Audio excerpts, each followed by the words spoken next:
Bonjour à tous, bienvenue dans Les Experts. Cette semaine, on met le cap sur la Fédération Wallonie-Bruxelles et nous recevrons 2 chefs de groupe de cette assemblée. On parlera donc beaucoup d'enseignement, mais pas uniquement. Alors à mes côtés, 2 journalistes, Vanessa Lullier, bonjour. Bonjour. Journaliste à BX1 et Mathieu Ladevez à la dernière heure. Bonjour. Merci à tous les deux d'être sur ce plateau. On va attaquer directement avec cette étude de chercheurs d'Oxford, de l'université. Le Covid aurait fait perdre 3 à 4 mois d'apprentissage aux élèves et particulièrement en mathématiques. Alors, est-ce que ça se vérifie chez nous ? Eh bien, nous sommes allés prendre la température lors des portes ouvertes de l'Institut de l'Assomption. C'était jeudi dernier. En plus des cours, on présente dans cette classe le coaching. Un accompagnement pour les enfants qui éprouvent des difficultés. Moi, je trouve que c'est bien parce qu'il y a des gens qui ne se sentent pas nécessairement bien parfois. Donc, c'est une bonne idée, je trouve. D'avoir une proposition de coaching, moi, ça m'émerveille et je trouve ça formidable. Le projet était en place avant la crise sanitaire, mais cette année, les demandes ont fortement augmenté. On voit beaucoup que les élèves n'ont pas appris à travailler, à être réguliers.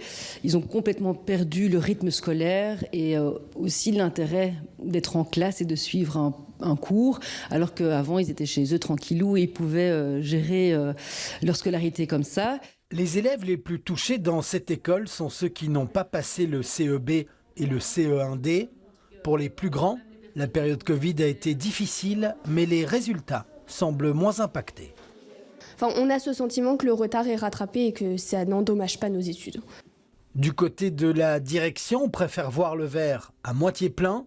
Comme dans chaque crise, il y a aussi des opportunités. Si on se fixe sur le référentiel d'avant, oui, là on va perdre et ça ne va pas se faire, mais le référentiel doit s'adapter, doit changer un petit peu.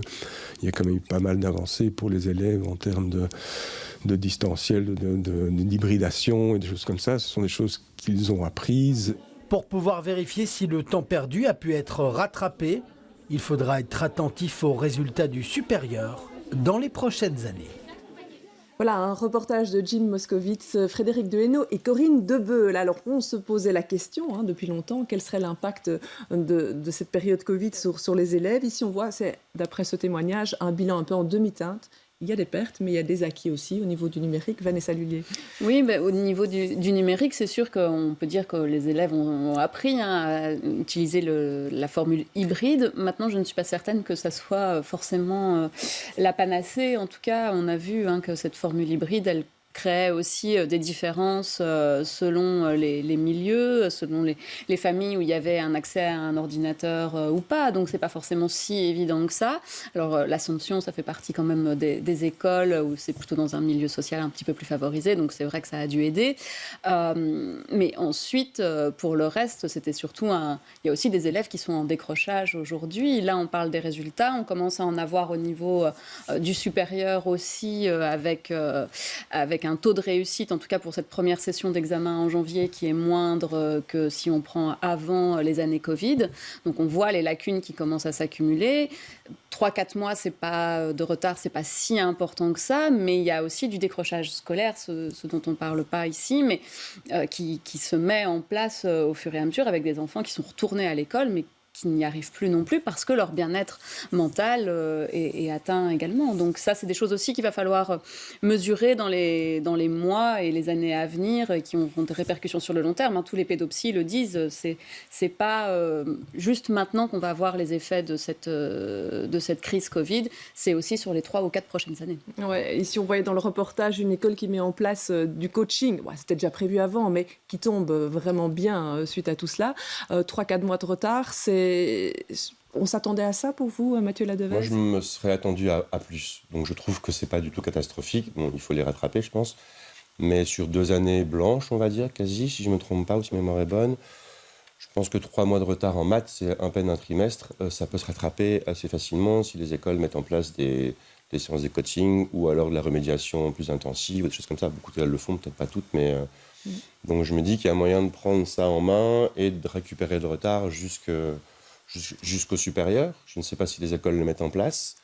Voilà, ce qu'on remarque aussi dans cette étude, c'est que les catégories socio-économiques les plus en difficulté sont celles qui ont le plus de retard. C'est là pour moi où il y a un vrai gap, en tout cas un vrai challenge à relever, surtout à Bruxelles, parce qu'on connaît le paysage socio-économique de Bruxelles. Et ce qui m'inquiète un peu, c'est qu'on n'a pas de piste du côté de la Fédération de Bruxelles, ou en tout cas on n'a pas de guidelines clairs sur ce qu'ils vont mettre en place ou ce qu'ils mettent déjà en place pour travailler sur ces publics-là qui en effet ne savaient pas travailler chez eux parce qu'il n'y avait pas de chambre perso ou des choses comme ça, où c'était très compliqué. Pour moi, c'est un enjeu. On va justement poser la question alors à deux interlocuteurs politiques de choix, deux chefs de groupe. On accueille nos invités.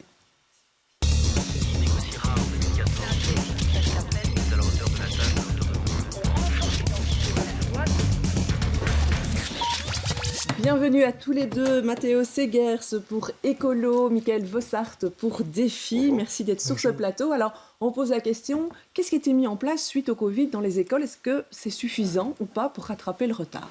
Matteo Segers. Alors, il faut bien se dire que l'ensemble de la société a souffert en fait de ce Covid. Les enfants en ont souffert, les professeurs en ont souffert, le monde culturel en a souffert. Il y a en fait des fractures, c'est clair, c'est clair. Aujourd'hui, ce qu'on a essayé de mettre en place, c'est d'abord constater que l'école était centrale. Donc de dire qu'il y a un vrai rôle à l'école. Mais surtout, ce qu'on s'est dit, c'est qu'il faudrait qu'on puisse remédier là où c'est nécessaire. Donc il y a eu des principes de remédiation qui se sont mis en place. Mais ce qu'on voulait aussi pouvoir se dire, c'est qu'il faut pouvoir tenir compte de cette fracture et pouvoir faire avancer la société avec cette fracture.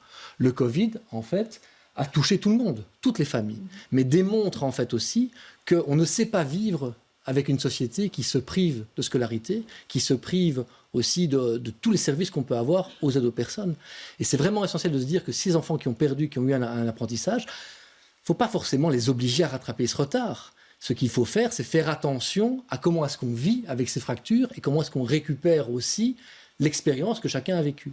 En fait, tenir compte que notre écosystème a été touché, a été bousculé, et comment est-ce qu'on assure que l'écosystème qui continue, qui se préserve, protège les plus jeunes, les enfants qui sont vraiment parfois, effectivement, mis en décrochage scolaire.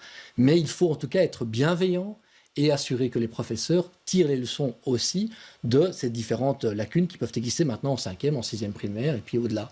Mais ce qui est sûr, c'est que notre société doit pouvoir tirer les leçons en fait de cette crise, et c'est ce qu'on essaie de faire en Fédération Wallonie-Bruxelles, en essayant de mettre en place toute une série de réponses par rapport à ça. La remédiation scolaire en est une, mais c'est aussi une écoute par rapport aux difficultés qui a lieu. Vraiment une écoute. Sentir ça, vous avez dit, l'étude, elle arrive maintenant. Et donc si l'étude arrive maintenant, ça veut bien dire pouvoir tenir compte de ces conclusions et pour pouvoir évoluer. Mais moi, je ne veux pas d'une société qui va incriminer les enfants qui auraient souffert en fait de désapprentissage. Il faut pouvoir les tirer vers le haut avec ce qu'ils ont vécu.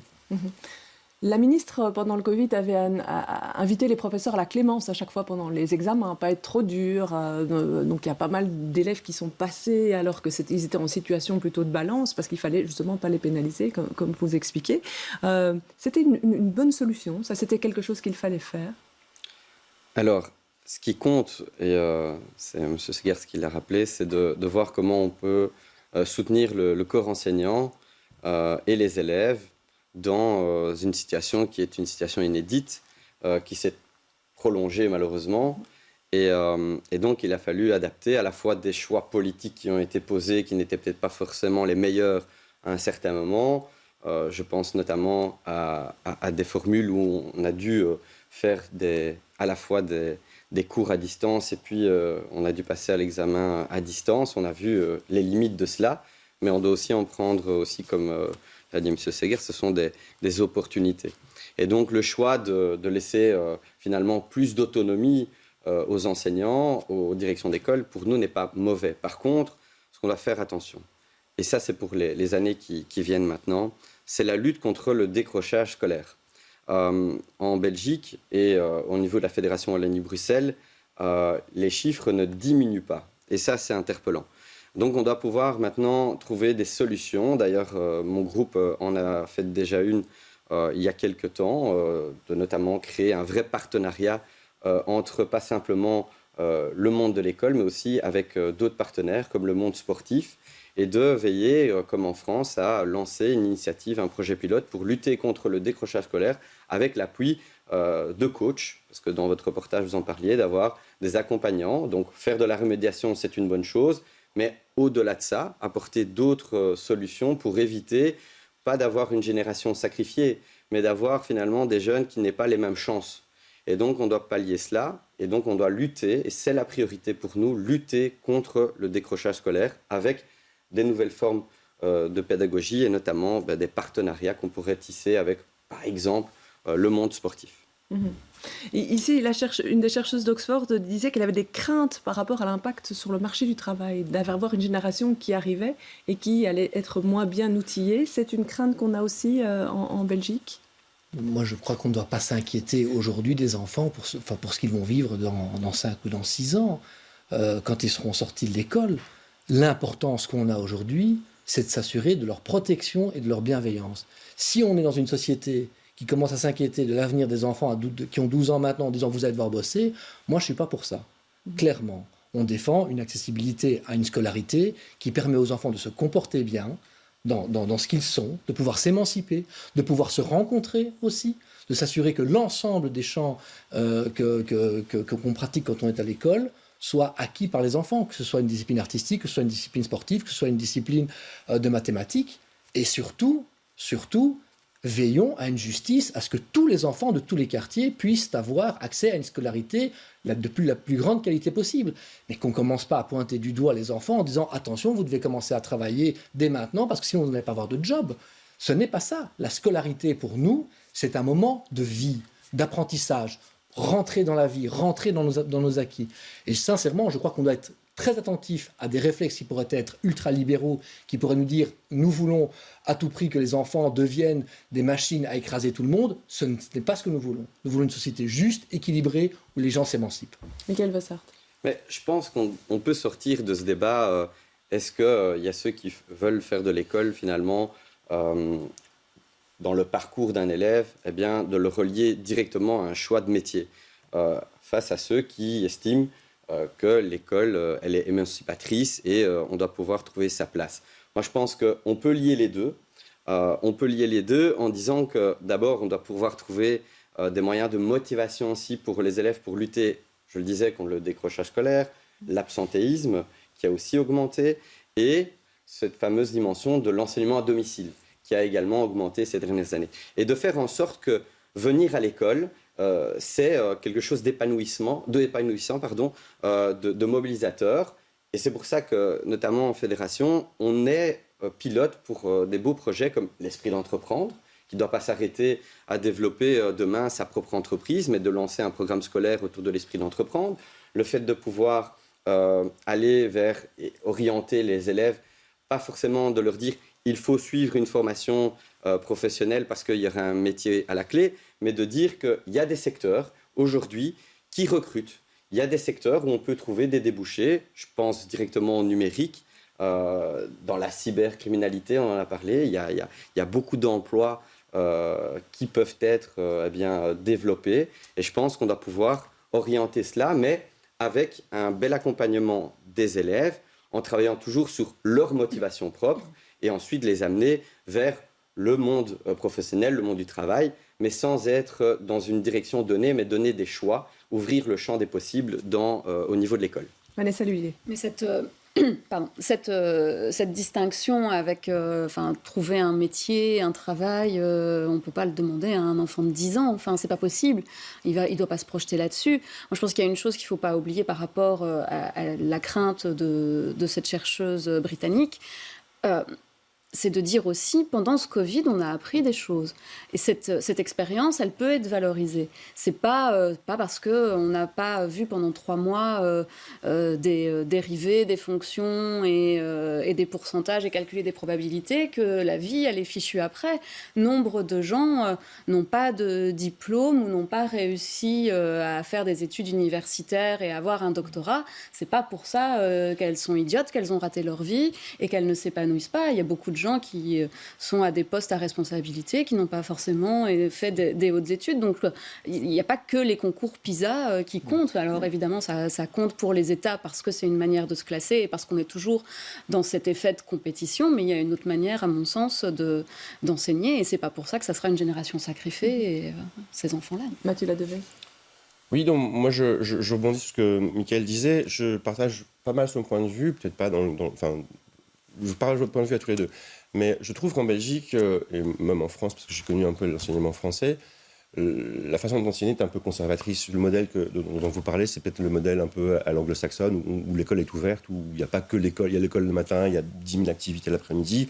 Moi, je prône depuis toujours ce genre de modèle éducationnel, parce que ce qu'il faut, c'est ouvrir le champ des possibles aux enfants. C'est leur proposer on ne va pas leur dire, toi, tu es plus manuel ou tu es moins bon en maths, on va te mettre direct un stage de technique ou de soudure. Enfin, je caricature un petit peu, mais il faut leur ouvrir toutes les pistes, il faut leur montrer autre chose que des dérivés, des maths, du français, des cours de latin.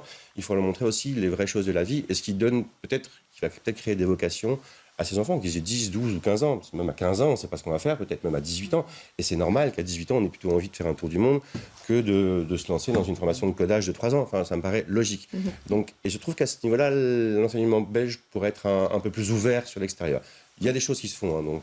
Mathéo Séguin. Mais donc, je vais sortir une carte qui est celle de mon roi de carreau, Calvin Suarez, avec qui nous avons défendu, après la crise Covid, l'instauration du parcours d'éducation culturelle et artistique. Ça veut dire qu'avec Calvin, qui est un des hommes, il vient de la profession, c'est un député écolo bruxellois, qu'est-ce qu'il dit ? Il dit qu'il y a vraiment une fracture qui s'est mise en place avec le Covid, notamment en termes d'injustice, notamment en termes de fracture entre certains publics, et on dit, une de nos pistes pour sortir de là, c'est d'instaurer un parcours d'éducation culturelle et artistique pour tous les enfants. Et on l'a fait. Le parcours se met en place dès demain. Ça veut dire que on travaille en se disant, dans les quartiers les plus défavorisés, demain, il y aura possibilité pour que chaque élève puisse rencontrer un artiste, rencontrer une expérience avec une association qui fait par exemple un travail sur la transition climatique. Il y a vraiment une volonté à ce qu'on sorte de ces cadres en se disant, il faut rassembler les gens, non pas que par les modèles d'apprentissage descendants, mais aussi par les modèles d'apprentissage ascendants et collectifs. D'accord. Pour moi, ça doit dépasser le cadre purement culturel et artistique, bien sûr, je pense. Mais c'est une super initiative. C'est aussi pour ça que je mettais en avant le programme autour de l'esprit d'entreprendre, qui quelque chose qui nous tient vraiment à cœur de pouvoir développer en Fédération Wallonie-Bruxelles, parce qu'il est à la fois intéressant d'un point de vue des compétences de base, la prise de parole, la gestion du temps, la gestion du travail en collectif, et puis d'aller un peu plus soit sur la création d'une mini-entreprise. On sait qu'il y a beaucoup de jeunes qui ont participé à ça, puis qui sont devenus leurs propres patrons, mais en cela, c'est donner dans le cursus scolaire de nouvelles opportunités, des possibilités de toucher à plusieurs choses, et notamment l'esprit d'entreprendre. Et l'esprit d'entreprendre, c'est aussi derrière la question de l'échec. On ne l'aborde pas assez dans l'enseignement, parce qu'on sait très bien qu'il y a ce fardeau de ne pas réussir un examen, de doubler. Et donc je pense qu'en mettant en place ce type de programme, avec le concours des écoles, avec le soutien même des enseignants, parce qu'il faut vraiment un véritable partenariat, on peut développer de belles choses à l'école, parce que c'est vraiment le lieu adéquat pour susciter des vocations pour nos jeunes.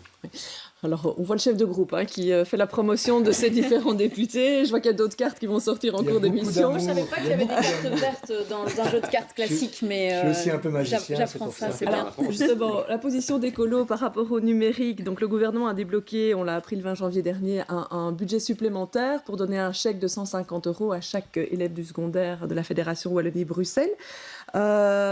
Vous soutenez cette initiative à 100%. On a senti à un moment que ça bougeait un petit peu les lignes. Mais donc la question du numérique bouge depuis la fin du Covid. C'est-à-dire que le Covid a démontré la nécessité de la transition numérique de manière vraiment exponentielle.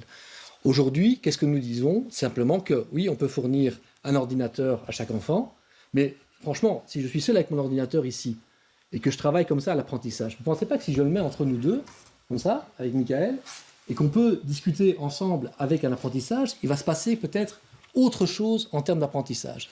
En fait, ce qu'on défend aujourd'hui, c'est l'opportunité de réfléchir les choses de manière collective. Donc, simplement, je peux prendre un ordinateur, le recevoir dans une classe. Est-ce qu'il est nécessaire aujourd'hui de soumettre à tous les enfants un ordinateur, sachant que parfois il y a des familles où il y a 4-5 enfants ? Le coût est énorme, la Ligue des familles le dit. Les moyens peuvent être exponentiels. Non, essayons aussi de collectiviser les choses. Sincèrement, si vous voulez apprendre correctement l'outil numérique, je vous assure que si je mets l'ordinateur entre Michael et moi et qu'on travaille à deux sur un programme, il va se passer quelque chose entre lui, entre moi et avec vous. Donc c'est vraiment ça l'idée. C'est simplement de se dire que le numérique ne peut pas être simplement quelque chose qui contacte une personne. Les gamins sont là avec leur smartphone en permanence. Si on se dit que dans les écoles, le numérique s'apprend de manière collective, qu'on collectivise les ordinateurs, qu'on se dit qu'il y a, en fait, il y a aussi un enjeu pédagogique autour de ça, de voir le rapport à l'ordinateur différemment, je pense qu'on a quelque chose à gagner. Donc oui, il y a des efforts qui sont faits pour permettre à certains d'acheter un ordinateur personnel, mais attention, permettons aux familles de pouvoir accéder ensemble, collectivement, à ces outils. Vous savez, la bibliothèque, c'est un livre qui se prête de l'un à l'autre. Faisons la même chose avec le numérique. Il y a des réflexes sociétaux sur lesquels on peut s'appuyer. Enfin, on a quand même vu, il n'y en a qu'un seul qui le lit en même temps. Hein. Vous pouvez taper à deux sur le clavier, ça va quand même être un petit peu compliqué. Dans l'enseignement, ce qu'il existe, c'est le passage de livres. Vous recevez un livre, que vous lisez le premier chapitre. Ce premier chapitre, vous le partagez à Michael. Il prend, il lit le deuxième chapitre et il me le rend. Ce sont des systèmes d'apprentissage pédagogique, de collectivisation. Et ça, c'est vraiment quelque chose sur lequel on pense qu'on peut agir. Je crois sincèrement qu'aujourd'hui, le tout au personnel n'est pas forcément la bonne solution. Le numérique peut se travailler de manière collective. L'un n'empêche pas l'autre. L'un n'empêche pas l'autre, bien sûr. C'est-à-dire qu'une fois qu'on aura appris ensemble, peut-être qu'on peut se concentrer. 150 € pour un ordinateur pour les familles nombreuses, ça va pas. C'est vraiment pas assez. Je pense que c'est à la fédération de financer des laptops pour tous ces élèves, quoi. Alors, c'est un peu facile. Est-ce qu'il faut financer un ordinateur par enfant, ou est-ce qu'il faut s'assurer que dans tous les quartiers, dans toutes les écoles, il y ait l'accessibilité à un ordinateur? Quand on voit la part des travaux à domicile, que la facture numérique se travaille en se disant d'abord l'accessibilité à l'ordinateur. Et pas s'assurer que ceux qui n'ont pas les moyens ne puissent pas le payer. Parce que vous recevez en fait 150 € de la Fédération Wallonie-Bruxelles, vous devez compléter avec 400 €. Ça peut être intéressant pour toute une série de familles qui souhaitent acheter un ordinateur pour leur enfant. Donc ça encourage l'accessibilité à l'ordinateur, mais la collectivisation, en fait, il y a un vrai débat qui se construit maintenant. Et je pense que tout le monde est intéressé pour savoir comment est-ce qu'on assure l'accessibilité à l'ordinateur pour un maximum d'enfants dans les âges où c'est attendu qu'ils s'intéressent vraiment à la manière dont l'ordinateur fonctionne. Alors, Michael Vossard, sur ce point, chacun doit avoir son ordinateur ou pas, pour une question d'équité entre les élèves Alors, pour deux éléments, il faut tendre vers cet objectif. D'une part, parce que j'en ai parlé tout à l'heure, je pense que le numérique, eh bien, il est porteur de beaucoup de choses, notamment de secteurs qui recrutent, de secteurs d'avenir. On doit permettre à tous les enfants de pouvoir bénéficier des mêmes chances. L'autre élément, c'est au-delà de la question d'avoir un métier, c'est qu'on sait que le numérique prend beaucoup plus de place dans notre quotidien et on doit pouvoir même gérer cela parce qu'il y a aussi des dérives dans le numérique. Et donc de pouvoir avoir un PC ou, parce que tu parlais de cette fameuse du partage, mais bon voilà, la tablette, forcément, elle fait partie, peut-être qu'elle fera partie aussi d'une forme d'outil de travail dans les classes, c'est de se dire on doit laisser personne sur le quai, on doit faire en sorte, comme l'avait fait à l'époque Bernard Clairfailly pendant le premier confinement, pour lutter contre cette fracture numérique, il a demandé aux administrations publiques bruxelloises d'aller rechercher, faire du recyclage de tous les PC, tablettes, qui n'étaient plus utilisés pour pouvoir les distribuer dans les écoles. Je pense que ce sont des mesures de bonne gouvernance, des choses qu'on doit pouvoir faire au niveau des pouvoirs publics. La Fédération Wallonie-Bruxelles doit pouvoir apporter son soutien. Et je terminerai sur un dernier point, c'est que moi je l'ai vécu en étant, j'ai représenté le Parlement bruxellois à l'OCDE, où on a parlé essentiellement de la manière d'enseigner dans les classes avec le numérique, tant à distance que quand on utilise une tablette et chacun une tablette ou chacun un PC portable.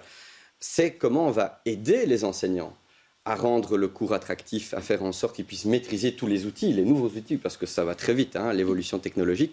Donc ça, il faut faire attention, qu'on ne soit pas en retard pour distiller le matériel aux élèves, mais surtout que les profs ont le matériel adéquat et la formation adéquate. Mathieu Ladevez. Juste un dernier point, la formation des profs, pour moi, elle est primordiale, parce que de mon expérience personnelle, j'ai des enfants qui sont en collège, mes enfants, ils sont plus doués que moi là-dessus, Mais par contre, les profs sont à la ramasse. Donc, il y a des profs qui refusent de travailler via les plateformes électroniques de Deschamps. C'est très, très compliqué. Donc, je pense qu'il y a un vrai enjeu là sur la formation des profs. Comment utiliser l'outil informatique pour créer des échanges et justement créer des cours performants et qui permettent Enfin, voilà. Je pense qu'il y a un souci à ce niveau-là chez les profs les plus âgés et j'ai vu quelques exemples assez flagrants. Alors, la formation des profs, on va en parler dans quelques instants, mais avant ça, je vous propose d'écouter cette interview parce qu'on a appris cette semaine que dans l'école numéro 13 à Schaerbeek, seuls les élèves de 5e et de 6e primaire ont 2 heures de langue par semaine. Alors, une quarantaine de parents ont dénoncé cette situation et je vous propose d'écouter la réponse du chef de cabinet de l'échevin de l'instruction publique de Schaerbeek. Il était interrogé par Camille Payot. qu'il y a un déséquilibre entre le nombre d'heures financées par la Fédération Wallonie-Bruxelles et ce qui nous est imposé. Alors pour le cas de l'école 13, par exemple, il faudrait 32 heures financées par la Fédération Wallonie-Bruxelles pour que tous ces cours soient dispensés, et ils n'en financent en fait que 8. Quand bien même elle le serait, nous ne sommes pas sûrs que nous serions capables de trouver les enseignants pour dispenser ces heures. Nous, ce que nous souhaiterions, c'est que la Fédération Wallonie-Bruxelles profite de la réforme de la formation initiale des enseignants, qui passe donc bientôt de 3 à 4 ans, pour imposer des cours de néerlandais à l'ensemble des enseignants. Ça permettrait à toutes les écoles de trouver plus facilement des enseignants habilités à donner cours de néerlandais. Alors, avant de parler de la réforme de la formation des enseignants, je m'adresse aux députés de la majorité. Comment c'est possible qu'une école ne soit pas financée pour toutes les périodes de néerlandais? Il y a une vraie question de pénurie qui se pose aussi. Ça a été évoqué. Au-delà de la pénurie des professeurs, sur le c'est-à-dire financement. Aujourd'hui, sur le financement, ce qu'on sait, c'est que les finances de la Fédération de Bruxelles sont aussi mises sous tension par les différentes crises, par les différents éléments qui sont été amenés par l'antériorité. Il faut savoir que quand vous inscrivez votre enfant dans une école néerlandophone, c'est important parce que peu de gens le savent, vous ne financez pas la Fédération Wallonie-Bruxelles. Donc, tous les Bruxellois qui inscrivent leurs enfants dans des écoles néerlandophones, c'est super parce qu'ils apprennent le néerlandais, mais il faut savoir que ça crée un déficit financier pour la Fédération Wallonie-Bruxelles. Et donc, la question qui se pose en termes financiers se pose aussi en termes d'attractivité de notre enseignement. Donc, c'est un peu le serpent qui se mord la queue. On doit assurer que tous les enfants à Bruxelles et ailleurs, vous savez qu'Écolo demande que la langue néerlandais ou allemand, en fonction de là où vous habitez en Wallonie, deviennent obligatoires pour tous les élèves. Ce n'est pas le cas en Wallonie. À Bruxelles, c'est le cas. On veut même un abaissement. On voudrait que ça arrive à partir de la 3e primaire. On voudrait s'assurer que tous les élèves puissent apprendre le néerlandais le mieux possible. Peut-être que ça permettra justement à des parents qui se disent « Tiens, je vais mettre mes enfants à l'école néerlandophone pour pouvoir apprendre le néerlandais » à revenir vers l'enseignement de la Fédération Wallonie-Bruxelles. L'enjeu pour y arriver, c'est vrai, c'est par rapport à la formation initiale, mais pas que. Pas que. Souvent, on réfléchit les choses en se disant, on réfléchit en silo sur la Fédération Wallonie-Bruxelles. Nous avons une super proposition qui concerne en fait la création d'un plan tandem. Nous sommes face à une grosse pénurie dans la Fédération Wallonie-Bruxelles. Il y a des professeurs qui commencent leur carrière, qui au bout de 3 ou 4 ans décident d'arrêter. Et vous avez en bout de course des professeurs qui sont logiquement épuisés parce que c'est un métier pénible et difficile. Eh bien, nous proposons en fait au fédéral d'établir un plan tandem qui permettrait par exemple à des professeurs qui sont en fin de carrière de pouvoir s'accompagner des professeurs jeunes et de pouvoir construire ensemble en fait une carrière qui permettrait en fait de limiter la pénurie. Tant qu'on sera en pénurie, que ce soit dans les langues ou que ce soit ailleurs, on n'arrivera pas à résorber cette question d'apprentissage. Et donc, on doit s'attaquer à la pénurie. J'entends bien la question d'obliger tous les professeurs à apprendre le néerlandais, mais je pense que la priorité, c'est de s'assurer que, par exemple, par des collaborations et aussi avec la Flandre, on crée un pôle de remplacement, mais aussi on doit créer des échanges. On doit aussi valoriser la question des salaires des professeurs pour assurer qu'il y ait une attractivité. Toutes ces questions-là, en fait, elles sont là. Il le dit lui-même, il n'y a pas assez de professeurs de néerlandais. On peut travailler, par exemple, avec des plans tandem. Je ne vous sors pas de carte parce que ça se travaille au fédéral, mais j'aurais pu vous sortir la carte de ma collègue Marie-Colline qui travaille sur le sujet. Mais donc, très franchement, il faut aussi pouvoir sortir des réalités de la Fédération Wallonie-Bruxelles si on veut s'attaquer à la question des pénuries et à la question de la langue. On réfléchit trop en silo. Il faut qu'on puisse réfléchir aussi à l'ouverture de la Fédération par rapport aux autres niveaux de pouvoir. Là, vous ne répondez pas à la question immédiate de la problématique de l'école 13, parce que de toute façon, du coup, il n'y a pas de cours de néerlandais, alors qu'en principe, en 3e primaire, il doit déjà y en avoir. C'est-à-dire que s'il faut la financer, il faut trouver les moyens de la financer. Et comme je l'explique, les difficultés de la communauté française sont liées effectivement à des capacités budgétaires qui sont... Vous savez, on est dans un déficit structurel, on est face à cette réalité-là. Il faut trouver des solutions pour rattraper le financement dans les écoles et assurer que l'école puisse donner ses cours de néerlandais en les finançant. Et donc, c'est vraiment ça. Moi, je suis tout à fait prêt à mettre la pression sur Madame Désir pour qu'elle avance sur un maximum de dossiers. C'est ce que M. Soares, qui est ici, fait de manière permanente, mettre la pression pour assurer A. Mais il faut aussi envisager les choses du local jusqu'au global. Comment est-ce qu'on assure à moyen terme que tous les enfants aient accès à une qualité de néerlandais pendant toute leur scolarité dans l'enseignement francophone? C'est à court terme. Alors oui, mais donc aujourd'hui, il y a une pénurie et on a un souci et on a une question de financement. Donc, il faut que Mme Désir puisse travailler à ces questions-là et il faut qu'on puisse mettre vraiment un moteur en place pour s'assurer que cette question néerlandaise soit mieux comprise et mieux travaillée dans la scolarité en Fédération Wallonie-Bruxelles. Mathieu Ladevez. Et plus largement, moi j'ai un regard sur la région bruxelloise, pas forcément sur ce qui se passe en Wallonie. J'ai l'impression que la Fédération de Bruxelles est en train de perdre la guerre de l'enseignement par rapport à la Flandre. La Flandre a des moyens financiers qui sont colossaux par rapport à la Fédération de Bruxelles, enfin la Flandre. On voit des inaugurations d'écoles, des ouvertures d'écoles néerlandophones, mais tout le temps, partout à Bruxelles. On voit très peu d'initiatives hors locales. La ville de Bruxelles construit des écoles, mais ce n'est pas forcément son job. Mais j'ai l'impression que vous êtes en train de perdre la guerre, là, pour l'instant. Dites-moi ce que vous en pensez, quel est votre ressenti par rapport à ça. Mais je pense qu'en effet, c'est budgétaire, c'est purement budgétaire.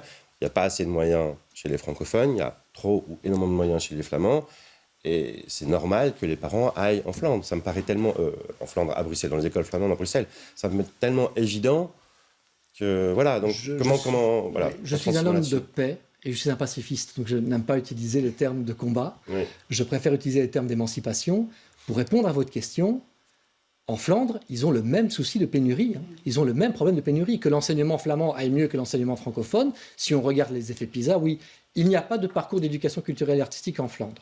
Il y a des systèmes de pédagogie alternative. Des écoles néerlandophones à Bruxelles, à Thierry-Larigot. On ne crée pas d'école, on ne crée pas de structure spécifique. On a investi. Les parents, forcément, la Fédération Wallonie-Bruxelles investit 1 milliard vert pour refinancer des bâtiments scolaires, pour réouvrir un maximum de places. Et donc, il y a une réponse qui est en train de se donner, non pas par une bataille contre la Flandre, mais par une volonté d'émancipation de l'enseignement en région bruxelloise. Mais nous voulons, nous aussi, en tant qu'écologistes, ouvrir la porte de la question de l'enseignement en 2 langues. On veut défendre l'immersion, on veut défendre ces questions-là. On veut un enseignement attractif, et on y travaille. Pacifiquement. Alors, on va écouter l'opposition par rapport à ce thème-là. Michael Bossard. Il y a beaucoup de points qui ont été relevés. Il y a d'abord la question du financement. On sait que chez nous, la clé élève se détériore d'année en année. C'est quoi cette clé élève? C'est le nombre d'inscrits élèves francophones qui vont permettre à la Fédération Wallonie-Bruxelles de fonctionner. Et donc, on doit pouvoir s'atteler à cela très rapidement. Pour nous, le gouvernement n'a pas pris la mesure de cela dès le départ. Et donc, par exemple, il fallait mettre en place une évaluation des politiques publiques, une évaluation des dépenses en tant que telles. Tout comme savoir quelle est la valeur patrimoniale de la Fédération Wallonie-Bruxelles, savoir avoir un cadastre des bâtiments en tant que tel. Aujourd'hui, ce cadastre, il est en cours de réalisation, tout comme on a parlé maintenant du chantier de rénovation. Et ça, c'est très bien qu'il arrive.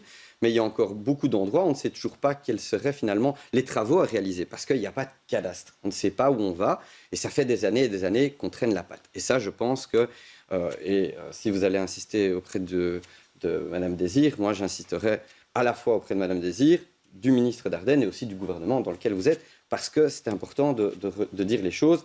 La politique d'évaluation des actions publiques mais aussi des dépenses est nécessaire pour mieux financer la Fédération Wallonie-Bruxelles, mais on sait aussi qu'il y a des moyens à dégager autrement, peut-être dans des orientations qui auraient dû être faites plus tôt, par exemple dans la rénovation de bâtiments beaucoup plus vite. Moi, je prends le cas d'écoles où ils n'ont pas de chauffage en tant que tel, que ce soit avant la période Covid et après. Donc ça, c'est quand même quelque chose d'urgent. Alors sur la question de la pénurie des professeurs, là, c'est vital de trouver rapidement une solution. Il y a quelques mois, moi j'interpellais également la ministre de l'Enseignement là-dessus, en disant il faut un contrat pour les jeunes enseignants, parce que ce n'est pas normal qu'il y ait un certain nombre d'enseignants qui quittent très rapidement leur carrière, parce que d'une part, ils ne sont pas accompagnés, il n'y a pas de forme de parrainage. La question aussi d'être prêt dans le cadre de la formation, donc elle est passée de 3 à 4 années, cette formation initiale. Nous, on a toujours dit, s'il faut soutenir une formation, une meilleure formation pour les enseignants, il faut absolument qu'on mette du pratique là-dedans, donc d'être face à une classe. Parce que moi, j'ai vécu cela, j'ai fait... Mais il y aura ça dans la réforme de l'enseignement, il y aura plus de stages, des stages plus longs. Et donc, c'est pour ça que je disais, dans le cadre de la réforme, ça, c'est quelque chose de positif, c'est d'avoir beaucoup plus de périodes de stage, d'être face à la classe, c'est important. Il y a un autre élément, c'est qu'on doit pouvoir considérer que l'enseignant, le jeune enseignant, il doit pouvoir être aidé par un parrain. Et ça, c'est nécessaire, tout comme un échange de bonnes pratiques, parce qu'il y a des méthodes, et donc le parrainage, c'est aussi intégrer des bonnes pratiques, de l'expérience qui peut être transférée, ce savoir-faire transféré de l'un à l'autre. Alors, pour la question des langues, nous, on est très attentifs à l'apprentissage des langues.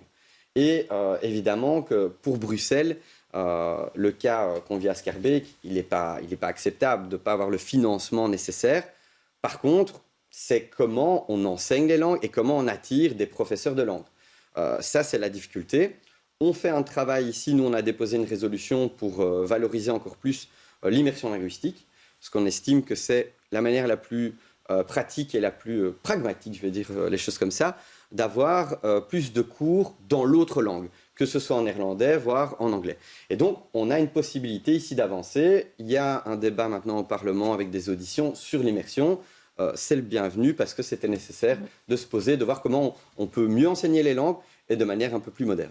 Est-ce que vous avez l'impression qu'avec la réforme là, qui va entrer en vigueur à partir du mois de septembre de la formation des professeurs, on va avoir déjà plus d'inscrits aux études? Parce qu'on voit les chiffres des dernières années, en fait, il y a une diminution du nombre de candidats enseignants qui s'inscrivent pour ces études-là. Très brièvement sur cette question. Donc, on doit continuer à valoriser la fonction de professeur. On doit dire aux gens, c'est un beau métier. Cette réforme-là permet de valoriser. En fait, elle est attractive dans la mesure où elle marie, par exemple, les hautes écoles qui ont plutôt un volet pédagogique aux universités qui ont plutôt un volet sur le fond. Et donc, je crois que oui, demain, si vous allez faire des études dans la formation initiale, vous allez être mieux outillé pour être professeur.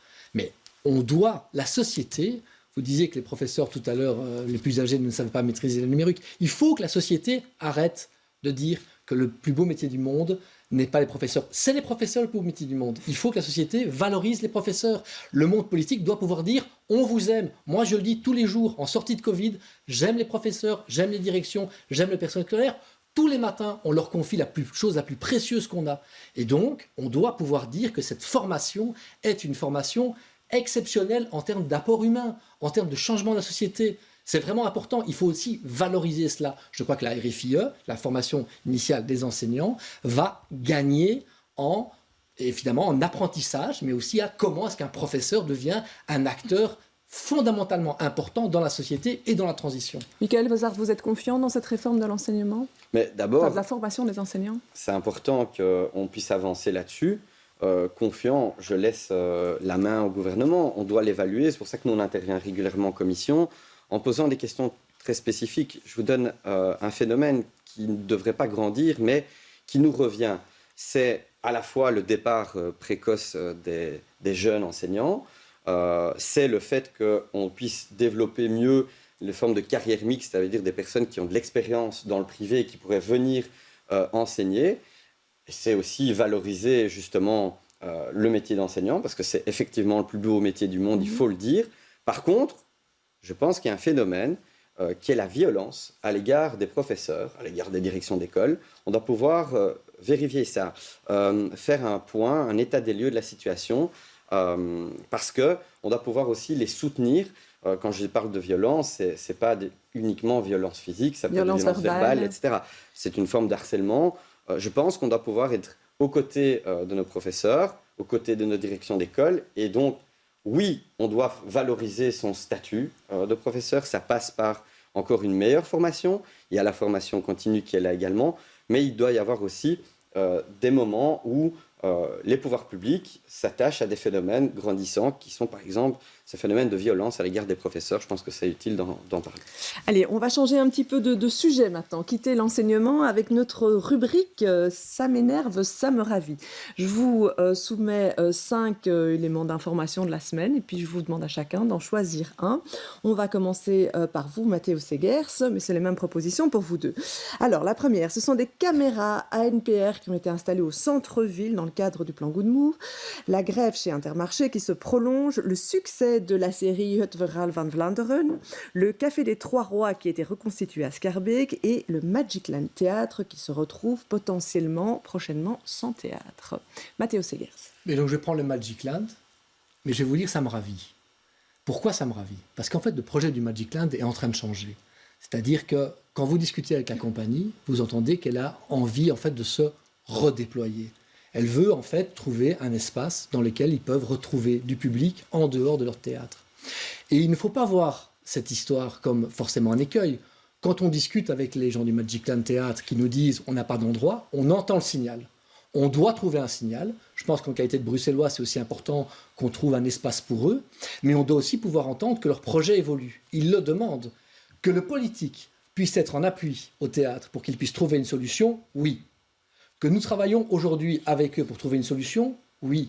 Qu'ils restent à Bruxelles ou qu'ils aillent dans le Brabant wallon, finalement, si le Magicland décide de se redéployer en travaillant de place en place, je sais de toute façon que le Magicland reviendra sur les places à Bruxelles. Il a quand même besoin d'un lieu de stockage pour son matériel. Ils disent que les loyers sont tels à Bruxelles qu'ils ont du mal quand même à trouver. Il y a toute une série d'éléments à Bruxelles qui permet en fait de les aider à trouver. Il y a une task force qui a été mise en place qui permet par exemple à des opérateurs culturels d'aller trouver un espace. Je vous rappelle que le pôle cirque qui s'est mis en place aujourd'hui à Molenbeek, eh bien, a trouvé aussi un espace assez grand pour pouvoir s'installer.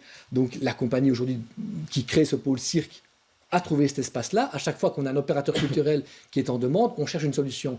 Si maintenant Patrick Chabou et son équipe souhaitent s'installer ailleurs et entendre un peu comment ça va se mettre, le rôle du politique, c'est d'entendre leur ascendance. Comment est-ce qu'ils vont se réinventer? Et moi, en qualité de député à la Fédération Wallonie-Bruxelles, mon point d'attention, c'est de m'assurer que leur contrat programme ou que leur contrat de diffusion ou que le contrat qu'ils ont demandé puisse continuer à exister malgré le fait qu'ils n'auraient pas encore trouvé d'espace au moment où leur dossier sera étudié. Là, je vais insister. C'est une compagnie qui a une histoire remarquable à Bruxelles. Le public est avec eux, le monde politique est avec eux, les écologistes sont avec eux. On fera tout pour que leur vie continue avec leur nouveau projet. Voilà, écoutez, on suivra donc ce dossier pour voir comment est-ce qu'ils atterrissent. Michael Vossart, qu'est-ce que vous choisissez? Allez, je vais prendre le succès de la série de Verhaal van Vlaanderen. Mais c'est pas que ça m'énerve ou ça me ravise. Je pense qu'il faut aussi voir les choses. Vous devez avoir un avis quand même. Je vais vous le donner. Je pense que ça doit être aussi une opportunité pour les francophones à Bruxelles en particulier, mais aussi en Wallonie. C'est de faire en sorte qu'on puisse, que ce soit à l'école, mais dans d'autres circonstances, mettre en avant notre projet francophone, notre histoire, notre culture. Et c'est clair qu'au travers des nombreux talents que nous avons dans le milieu culturel, artistique, à l'international, on ne va pas tous les citer, mais on sait évidemment qu'on sait toujours bien faire remarquer sur la scène internationale, notamment au niveau artistique. Je pense qu'on doit pouvoir faire cela en tant que francophone, être fier de notre histoire, de notre culture dans ce pays. Et donc, ça doit être une opportunité à saisir, par exemple à l'école. Ouais. Il faut mettre de l'argent public dans ce genre de série, dans la production de ce genre de série. Imaginons sur la Fédération Wallonie-Bruxelles. Je pense que ça doit partir, encore une fois, ici, de ce que la Fédération Wallonie-Bruxelles est comme ambassadrice de la francophonie et montre qu'elle peut développer des initiatives. On le fait déjà, mais pas assez. Et je crois qu'on pourrait lancer un projet, par exemple, dans les écoles, avec le concours de la Fédération Wallonie-Bruxelles, oui. On passe à la rubrique tête d'affiche. Mathéo Seger, je vous propose 4 personnes qui ont marqué l'actualité et vous en choisissez une.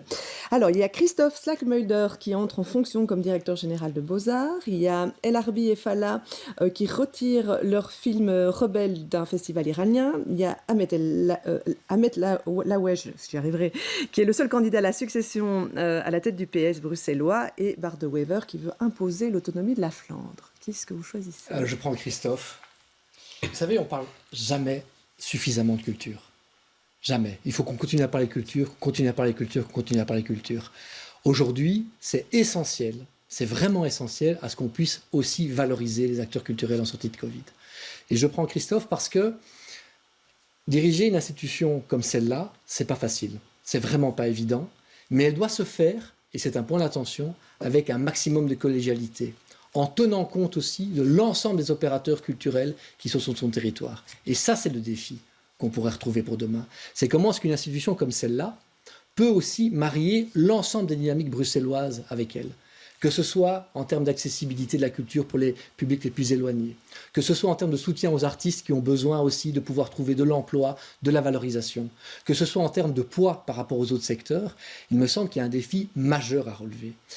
Le seul bémol que je donnerais, c'est que nous sommes aujourd'hui face à une nécessité, je pense, de plus en plus d'avoir pour ces institutions des co-directions à parité. Ça me paraît évident. On en est encore dans une situation où on continue à nommer des personnes uniquement sur un profil, alors que je pense par exemple que les tickets hommes-femmes, incluant aussi la question de la diversité pour des institutions comme celle-là, me paraîtraient aussi une bonne route et un bon chemin. Voilà, peut-être que c'est la route qui va décider de croiser, mais je pense sincèrement qu'aujourd'hui, il faut pouvoir aussi se dire que les institutions culturelles doivent s'ouvrir sur ces réalités de parité, doivent continuer à évoluer comme ça, et doivent pouvoir intégrer aussi l'ensemble des parties prenantes du territoire bruxellois. Michael Vossart, vos têtes d'affiche à vous. On a Soleiman Lakdim, qui est le nouveau délégué général aux droits de l'enfant, attendu très longtemps.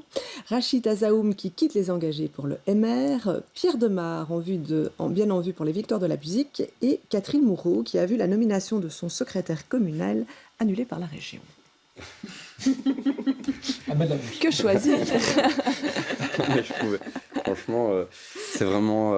bon, allez, la direction... Je ne parlerai pas de Molenbeek-Saint-Jean. Je laisserai le conseiller communal, Rachid Ben Salah, en parler au conseil communal la prochaine fois. Mais en tout cas, je vais parler du délégué général des droits de l'enfant. C'est nécessaire qu'il puisse enfin prendre sa mission en tant que telle. Ça a coincé longtemps. Hein. Oui, c'était dommageable, tant pour l'institution que l'image que ça donnait. Franchement, il y a eu un concours, il y a eu un jury... Et ça a beaucoup traîné dans sa désignation. Dès lors qu'il avait été classé premier, nous ne comprenions pas pourquoi ça avait duré autant de temps pour pouvoir qu'il puisse être désigné. Ça fait un peu vieille politique comme ça, de désignation entre des arbitrages entre partenaires. Et donc, j'aurais préféré que ça aille un peu plus rapidement. Voilà. Je vois qu'on s'agite en face. Vanessa Lhuillier ou Mathieu. Pas si vieille politique, vu que c'est encore d'actualité à Bruxelles sur d'autres dossiers. Donc c'est monnaie courante dans les partis politiques. Il ne faudrait même pas être dupe sur ce dossier, sur ces points-là. Les missions politiques sont courantes, quotidiennes, et les partis briefent des chefs de cabinet pour passer des concours et pour y arriver en tête. Donc ça reste très, très politisé. Ici, il y a quand même... Là, il y a eu un blocage. Je ne vais pas parler des autres concours, mais en tout cas, celui-là... la personne était classée première, donc... il y en a d'autres où la personne est classée première aussi à Bruxelles. Il ne faut pas que les gens soient dupes, c'est quand même très politisé. Il y a quand même une question qui se pose, et que je me pose moi, personnellement en tant que politique, c'est quand un parti politique décide de soutenir une personne qui n'a pas d'étiquetage politique, eh bien, en fait, d'office, on l'assimile au parti qui le défend. Et ça, c'est un problème qu'on a en termes de déontologie politique. Je pense que l'écologie politique... c'est aussi vouloir faire monter des personnes de la société qui sont apolitisées, mais à partir du moment où quand vous les faites, quand vous les poussez, quand vous les mettez en avant, d'autres partis politiques disent c'est votre candidat donc il est politique, on a un souci. Mais c'est vous qui avez fait, c'est le système politique qui a perverti le système qui fait que maintenant je pense qu'il faut ce qui serait utile, voilà, pour essayer de sortir un peu par le haut de cela. C'est qu'on puisse revoir ce type de nomination. C'est comme on discutait de la question de la Cour constitutionnelle, où on peut dépolitiser complètement ces désignations. Je pense que ça peut être sur la table. D'ailleurs, j'ai entendu que le ministre-président de la Fédération voulait amener une nouvelle forme de désignation. Je pense que c'est nécessaire d'avancer, de corriger le tir. Ça peut être en fédération, ça peut être aussi le cas à Bruxelles. C'est ça, parce que cette fonction de délégué général aux droits de l'enfant, finalement, elle examine après les politiques, notamment du gouvernement de la Fédération Wallonie-Bruxelles, qui le nomme. Donc est-ce qu'il ne faudrait pas qu'il soit complètement séparé et que ça soit simplement un assessment classique et que ça ne soit pas après le gouvernement qui nomme cette personne. Au niveau de l'indépendance, on peut aussi se poser la question, du coup. Il y a aujourd'hui un projet qui est en train de se construire, qui est dans les parlements, pour étendre les missions du délégué général des droits de l'enfant et en faire un ou une défenseur des droits de l'enfant, qui va aller notamment sur le territoire bruxellois et sur le territoire wallon sur des matières régionales. Ce projet est dans les parlements. Il y a une commission interparlementaire qui va se réunir pour étendre cela. Et dans ce projet, il est question effectivement de rendre le processus moins lourd que ce qu'il n'était aujourd'hui avec des nominations par gouvernement. On parle alors d'une responsabilité prise par les parlements et on parle aussi de pouvoir entendre les personnes sur l'ensemble des champs de compétences sur lesquels ils seront. Je crois qu'on avance en termes de gouvernance avec ce type de projet qui va permettre aussi à tous les Wallons et à tous les Bruxellois de pouvoir être ensemble avec un délégué, un défenseur des droits de l'enfant sur des matières qui sont beaucoup plus aussi ouvertes en fait, quoi. Donc on va pouvoir s'intéresser aux questions sanitaires, aux questions aussi d'accessibilité territoriale, toutes les questions aussi des enfants qui sont porteurs de handicap. Ces questions-là en fait vont pouvoir être étendues de manière plus intéressante. Alors on arrive naturellement à la question de la gouvernance qui se pose. On en a beaucoup parlé avec le Parlement européen, avec le Parlement wallon. On voit qu'au niveau bruxellois, de la région bruxelloise, il y a la fameuse commission Hubert qui va permettre de réfléchir sur la question du lobbying et d'autres questions. Au niveau du Parlement de la Fédération Wallonie-Bruxelles, Michael Vossart, est-ce qu'il manque d'un outil? Est-ce qu'il y a des choses à mettre en place? Ce qui est interpellant, c'est que, par exemple, dans la conférence des présidents, eh bien, notre parti, certes, il n'est pas reconnu comme groupe, n'a pas un observateur au sein même de la conférence des présidents. Et donc, ça permettrait, je pense, d'avoir aussi, en plus, une présence de l'opposition, même s'il y a déjà une n'est présence... pas parce que votre groupe n'a pas assez de députés. Par contre, au niveau de la fédération, je pense que ce qu'on doit faire, et c'est un peu dans le débat qui a eu lieu sur les voyages des parlementaires ou des présidents d'assemblée, c'est l'utilité d'aller à un certain endroit pour telle ou telle mission et d'avoir un effet retour. Donc de pouvoir expliquer avec un rapport d'activité, un débat même en commission au Parlement. Par exemple, moi, quand je pars pour la commission des affaires économiques, quand je citais l'OCDE, eh bien, je viens en commission des affaires économiques expliquer justement pourquoi. On avait fait tout un travail sur l'intelligence artificielle. On a ensuite, après ce voyage, un voyage à Paris, c'était une journée, et on a fait un rapport. Ensuite, on a lancé des auditions sur l'intelligence artificielle, et il y a même maintenant un groupe de travail qui s'est mis en place pour aboutir sur un texte. Donc, il faut être transparent. Il faut bien expliquer l'utilité du travail des parlementaires et des missions qu'ils organisent.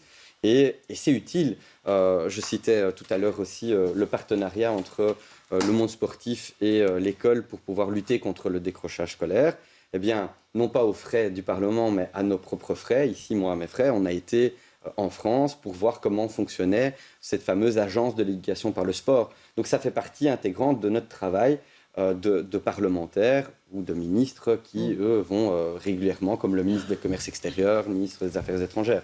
Ouais. Et je pense que c'est nécessaire d'avoir chaque fois un lien entre la mission, l'objectif et le retour, le retour lors d'un débat en commission ou lors d'un débat en conférence des présidents ou au bureau.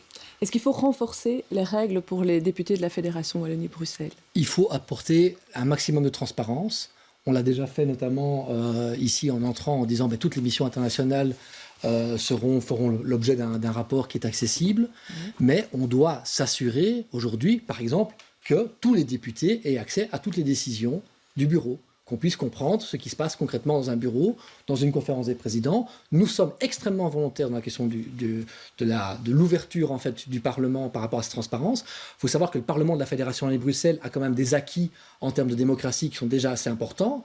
Nous ne sommes pas dans les mêmes réalités que d'autres parlements, mais on doit pouvoir profiter, nous, en tant qu'écologistes aujourd'hui, de cette nouvelle génération. L'ensemble, il y a beaucoup de nouveaux parlementaires, en fait, qui sont là pour apporter ces modifications. Ça tombe bien, il y a des dispositions réglementaires qui vont arriver dans les jours qui viennent, et parmi celles-ci, l'idée de pouvoir s'assurer d'un maximum de transparence, notamment sur les décisions qui sont prises en bureau, ou alors sur l'impact de la possibilité de la Cour des comptes de pouvoir inspecter globalement l'ensemble des cours de la Fédération Wallonie-Bruxelles.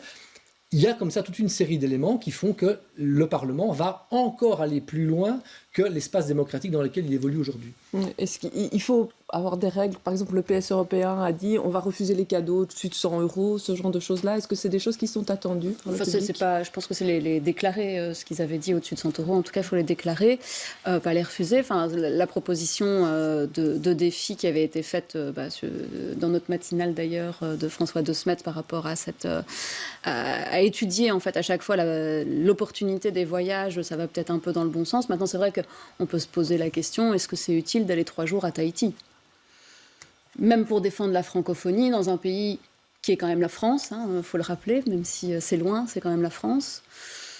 Voilà, c'est quand même une question qu'on peut se poser.